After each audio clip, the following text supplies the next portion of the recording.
Welcome to Mental Health Matters. I'm Shannon Eliot. Today, it's my pleasure to welcome two guests from Beats, Rhymes, and Life, or BRL, a community organization that aims to promote mental health and wellness among youth through hip-hop and other forms of popular culture. Tomas Alvarez is the founder and executive director of Beats, Rhymes, and Life. He lives and practices social work in Oakland, where he specializes in culturally responsive therapeutic group work with adolescents of color. Damontae Wilson is a youth intern with Beats, Rhymes, and Life. Damontae started his journey with BRL when he was a senior at Oakland High. He leads studio recording sessions and coordinates activities for the program. He is currently majoring in social work at Laney College. Thank you both for being here today. Really appreciate it. Absolutely. Tomas, I'd love to start with you. Can you tell us what Beats, Rhymes, and Life is and how it started and what its mission is? Sure.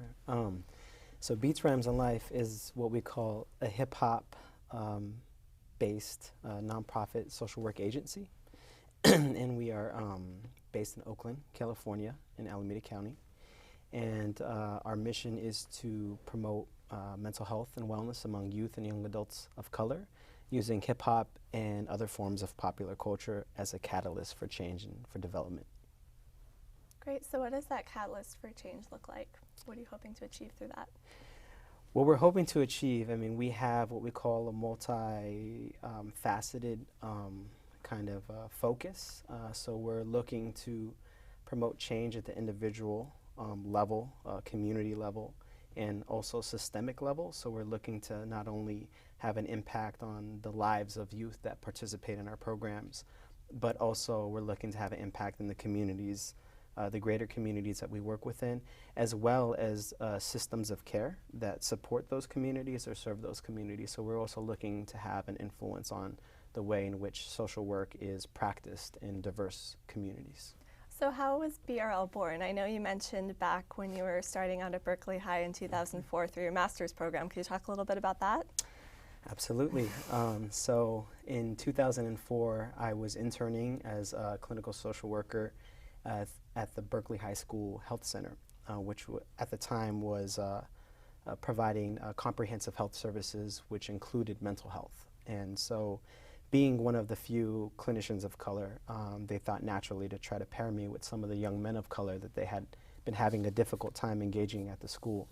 And one of the first things that I noticed was that a lot of the young men of color that clearly demonstrated a need for support were not attracted to the services that were being offered to them. So the traditional services of case management and of therapy, that was something that they didn't feel comfortable signing up for.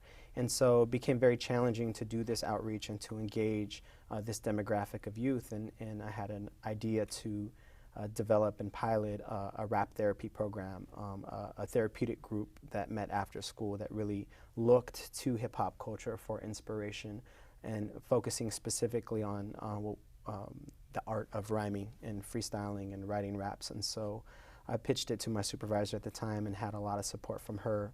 And we ran a 10-week pilot. And really the idea was to, for me, it was, what are young people already doing to help themselves? What are their natural outlets? What are what we call their natural system of coping? And it was clear you could go out in the hallway and see these young men freestyling with their friends, clearly identifying with hip-hop, listening to hip-hop, being influenced by hip-hop on a daily basis. So to me, it was a no-brainer. It was, meeting them, trying to meet them where they were at, which was hip-hop, creating a space for them to develop as not just artists, but as young men.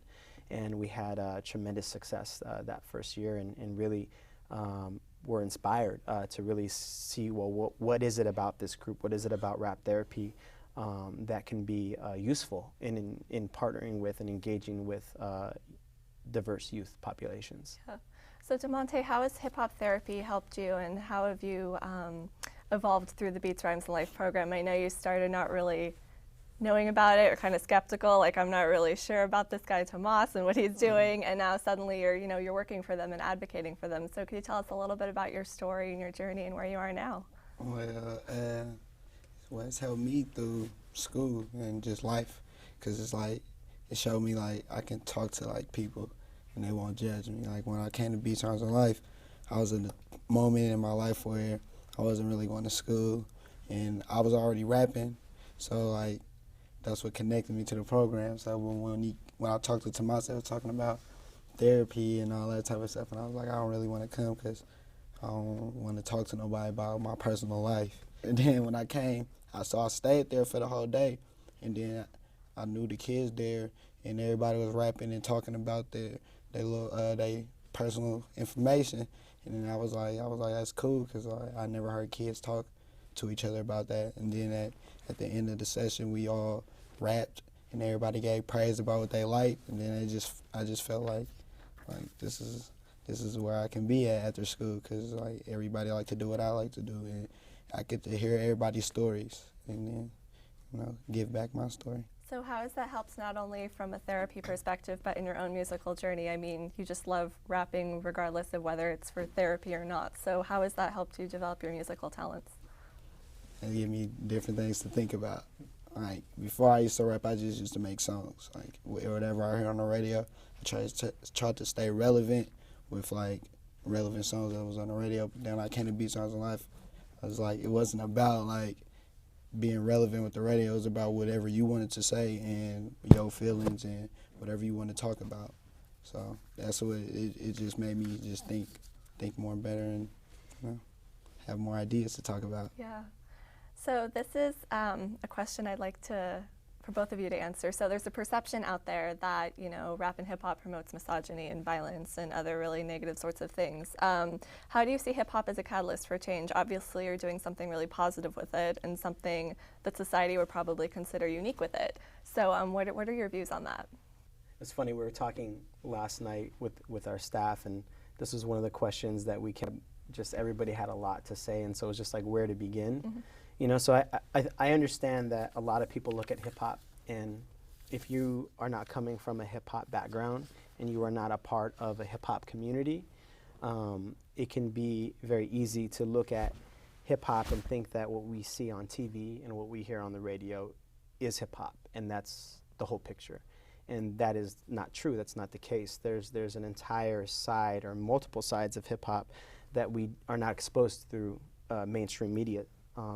So when you look at the history of hip-hop and the origins of hip-hop, hip-hop is a culture, is a way of life that really stemmed from communities of color. It was a cultural phenomenon that was created by youth and young adults in response to social conditions, in response to issues that were happening in the community over 30 years ago. So you had young people who had limited access to opportunities and resources, living in a community, dealing with a number of issues and challenges and barriers.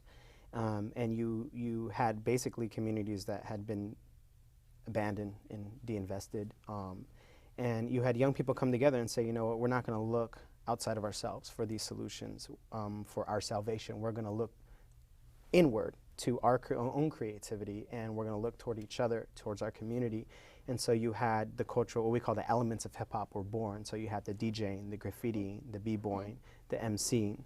And you had young people using these elements to not only express their plight, express their feelings, their emotions, their ambitions, their dreams, but you also, they became vessels for building community. They became vessels for individual community transformation. And so this is what we call the legacy of hip-hop, the true origins of hip-hop. And so, what we do in Beats, Rhymes, and Life is to try to connect young people who identify with hip-hop with that origin, with that legacy, and invite them to become a part of that and to continue preserving what we see as the values and really the purpose of hip-hop. What would you say to that, Damontae? To me, it's like hip-hop, to me, changed the way people talk to me and help me just by me saying what I say, positive, like in a positive way. Like before I was rapping, before anybody knew I was rapping, like they didn't really know how to deal with me. And then when they heard me talk about my personal life through my songs, then I felt more comfortable, like my teachers felt more comfortable talking to me about certain things, or they understood how to come at me. It's a way that you use your music. It's like if you portray, if you like trying to advertise it as negative and violence and all that, then that's what you're gonna get out. But if you trying to advertise it on a positive note to where it can help your community, if you talk about things in your life or just certain things, it's just that's the way that I feel like it can help. It's just because it's the power of your voice and it's how you use your voice. If you want to use it in that way, then that's on you. But you can also use it in a positive way too. Have you found any challenges in getting people to listen and to hear your voice? Because once they hear your song and once they hear your voice through your song, it changes their perceptions. But has there been any barriers in getting them to listen to you? People, like, when people hear my songs, they always tell me, like, I'm an intelligent rapper. Like, it is like that. Every time they hear it, they be like, no, it's meaning behind that. Like, I understand what you're saying. And this is from my friends who be on the streets, just chilling, who don't go to school and stuff. It's just a different crowd. It's just telling me, like they hearing it. And they telling me, like, if you got a CD, I'll buy it. Because, it's just, if you promote it, nobody promotes it. Right. It's like nobody promotes that, so it's all about promoting it. Yeah. I mean, simply put, hip-hop is a tool. And just like any tool, we'll take a hammer, for instance. You can use a hammer to hit somebody over the head with it, or you can build a house for somebody who doesn't have a home. Hip-hop is a tool. It can be used as a tool for spreading messages that center around misogyny, materialism, and glorification of drugs and violence. Or you can use it as a tool for transforming community and really highlighting the issues that are affecting communities. And so in Beats, Rhymes, and Life, we believe in using hip-hop as a tool for promoting not only young youth's development, but also community development and transformation. So Damontae and Tomas, what proof is there that hip-hop therapy actually works? Well, I think, we probably the person well suited to answer this question would be Damontae, because he's been a participant in the program, alumni of the program, but also is now a co-facilitator and youth intern in the program. He could speak both about his personal experience and what he's observed.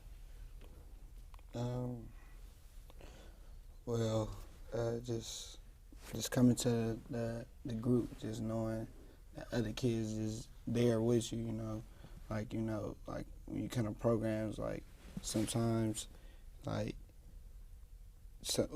kids, a lot of kids don't be there, so that give you that make you not want to go. But there's everybody's doing what they supposed to be doing, the process groups, everybody talking about personal issues in your life, so that make you feel more comfortable about talking about your life. And then it's we got lab days, and then we go and record, and then we got shows in our communities, and we go out to our communities and perform for our communities, just let them see all our songs that we made. And then we talk about past, present, and the future of hip hop. We learn about our goals and stuff, and it's a lot of stuff that's wrapped around us, and it just make us feel like it's somebody there that's trying to help us. That whatever goal we got, they there to help us. They there to help us either achieve it or make sure, or just make sure that we got to go, and tell us to just keep us on the right path, and it just make you feel like you got somebody holding you down. That's how it helped me. We've had a lot of anecdotal evidence that the rap therapy program has been effective with the youth populations that we've offered it to over the last 8 years. We've been doing this since 2004, and during that time there has been 2 empirical studies done on our rap therapy group, one in 2006 and one in 2008. And so, and not just with Beats, Rhymes, and Life, like our rap therapy group. To date, there's over 12 empirical studies on the application of hip-hop therapy, rap therapy in a clinical setting. There's 2 books that have been written to date. This is one of them, most recent. It's Therapeutic Uses of Rap and Hip-Hop, and this actually documents the application of hip-hop therapy, rap therapy. And it was over 19 chapters of examples written by clinicians throughout the world representing 5 different countries. Right. And so really the notion of hip-hop therapy, rap therapy, it's an emerging field of study and practice. It's a field in which BRL was an early pioneer of, along with others.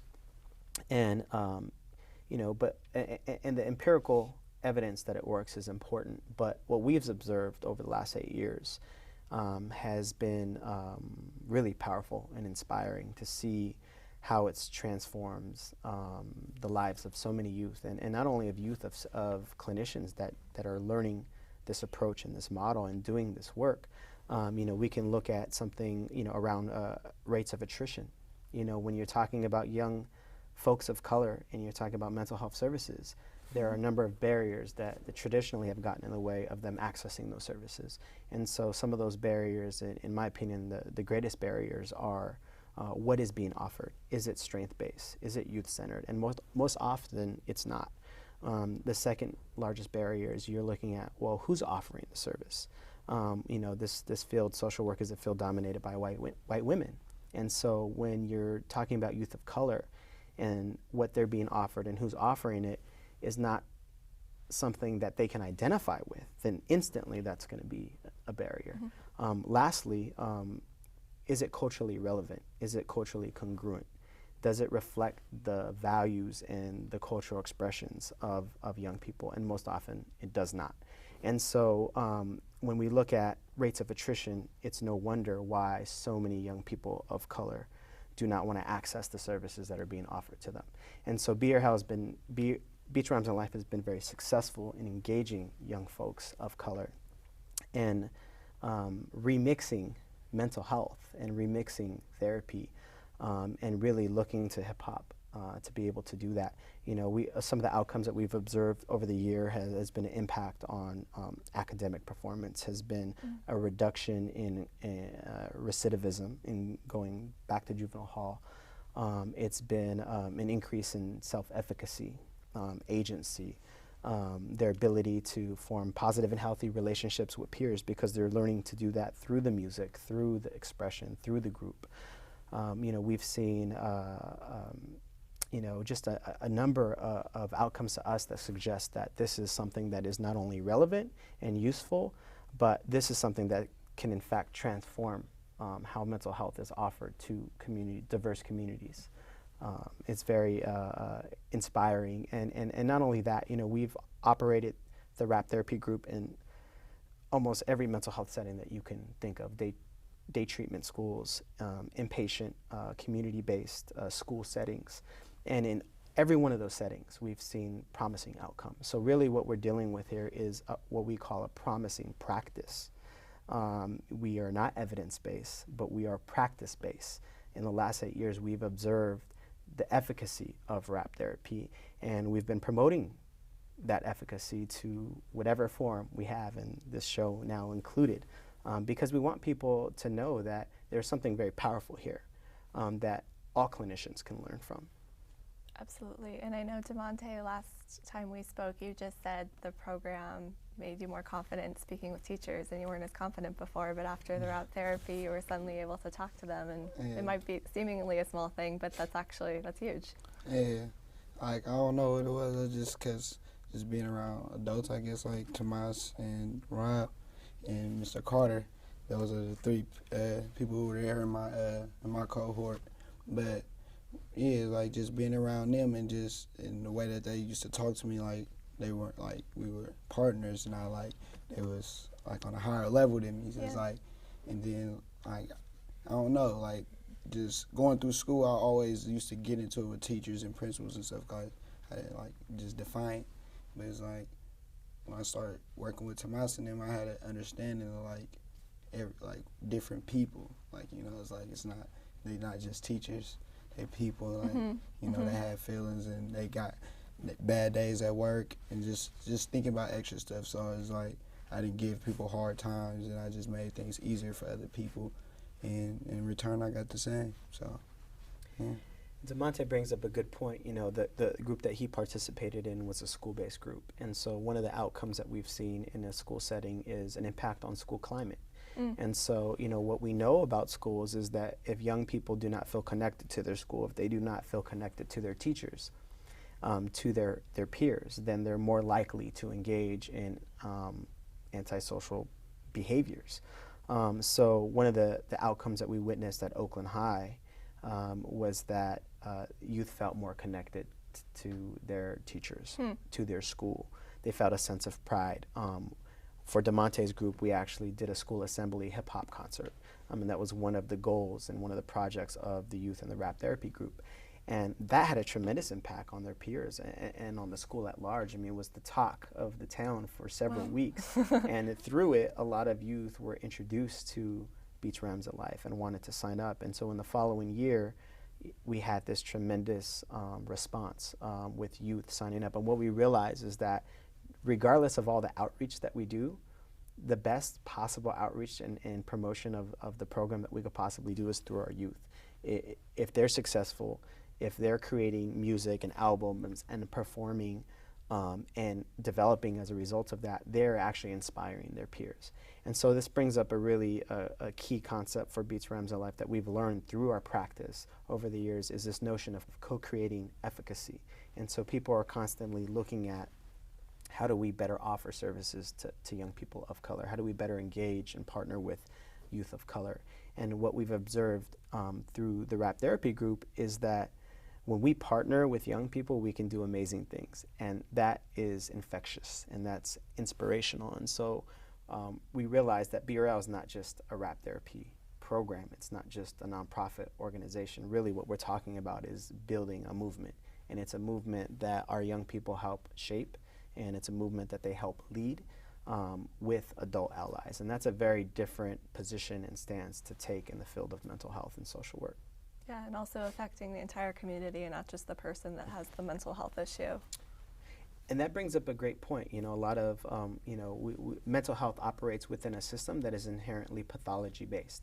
And so oftentimes to even receive services, you need to meet a mental health diagnosis. You have to meet what they call medical necessity. And so, Beats, Rhymes, and Life and hip-hop, when you look at hip-hop therapy is a concept that is about 12 years old now.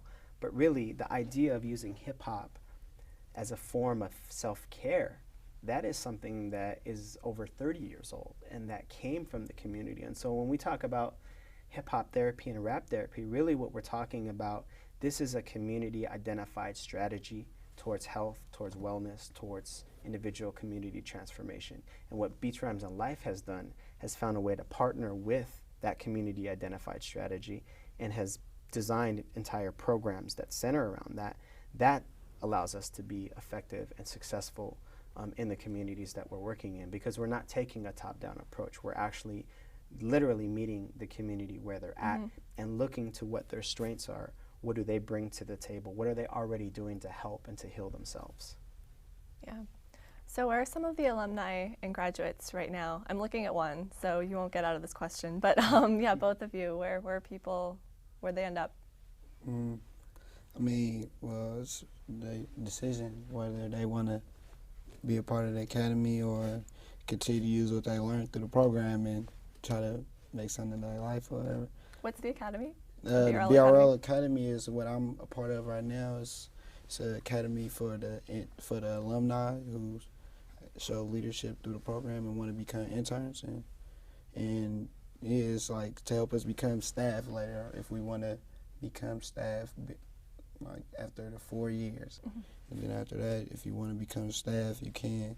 And then if not, you can use all the things that you learned through the academy and get a better job or something. So like an internship, apprenticeship sort of a program, But the purpose of it is to just give us the job skills that we need so that we can be successful in whatever that we want to do.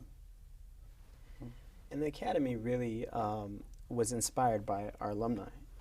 They came back to us after completing the program and wanted to stay connected to the organization, wanted to stay involved. And so we started brainstorming ideas to plug them in. And what also became clear to us was not only was there a desire for them to stay connected to the organization, but there was a clearly demonstrated need for ongoing support. A lot of times what happens to transitional age youth as they transition out of high school or transition, become early 20s, is that they're kind of left out on their own. And the need for ongoing support doesn't end once you graduate high school. And so when we look at transitional age youth as a population, they're one of the most underserved populations. And so it became clear to us as an organization that we need to start to develop programs and strategies to provide ongoing support to our alumni. But not only that, because the work is not done. I mean, to work with somebody for 1 year or a few years is not enough, because there's just so much potential here for them to not only grow and to develop, but to really become leaders in this work that we're doing. And so the Academy was designed to serve as a pipeline to really connect youth of color with the profession of social work. And so this is our attempt to not only support them, but also to change the face of social work, so that they graduate from our academy and will become tremendous assets to any organization working with diverse youth communities. And so the idea is that this is a pilot project. This is a grassroots effort. We have no budget for this, but we're doing it. And that's reflective of a lot of the work that we've done over the years, is that we haven't always had the resources to do it, but we've found a way. Where there is a will, there's a way. And that also is a reflection of this we call the hip hop narrative, and what communities have been able to do in terms of spreading hip hop across the globe, and and growing it into this amazing art form and culture. That's fantastic. So before we wrap up, I heard lots of references to concerts and recordings and music videos. Where can we see those? Absolutely. So you can find out more about Beats, Rhymes, and Life through our website, which is brl-inc.org. We actually have a film coming out this year, a documentary film that Damontae's cohort stars in, and that's going to be premiering in September at the Grand Lake Theater at the Oakland Underground Film Festival. Great. That they need. Well, Tomas and Damontae, thank you so much for joining me today. It's been an absolute treat, and best of luck to both of you. I can't wait to see what wonderful things you do. Thank you. Thank you. To learn more about Beats, Rhymes, and Life, please visit their website at brl-inc.org. For more information on rap and hip-hop therapy, read Therapeutic Uses of Rap and Hip-Hop by Susan Hadley and George Yancey. Want to see BRL on the big screen? Stay tuned for the release of the feature-length documentary, A Lovely Day. You can learn more at alovely-day-thefilm.com. Thank you so much for watching. We'll see you next time.